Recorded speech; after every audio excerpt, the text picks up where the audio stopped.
Naglabas ng pinakabagong listahan ang pageant website na Missosology kung sino-sino ang posibleng makapasok sa top 10 ng 65th Miss Universe. Matapos ang ilang pre-pageant events, nanguna sa kanilang listahan ang standout Caribbean beauty mula sa Nicaragua na si Marina Jacobi.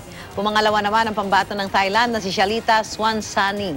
Sinundan siya sa ikatlong pwesto ng Latina contender mula sa Venezuela na si Mariam Habak. Pang-apat naman ang Philippine Pride na si Maxine Medina. Pasok sa top 5 si Miss Sierra Leone, Hawa Camara. Si Miss Brazil, Raisa Santa naman ang nasa ika-6 na pwesto. Top 7 si Miss Great Britain, Jamie Lee Faulkner na magsusuot ng gown na dinisenyo ng isang Pinoy. Isa pang European bet ang nakapasok sa ika-8 pwesto na si Miss Belgium.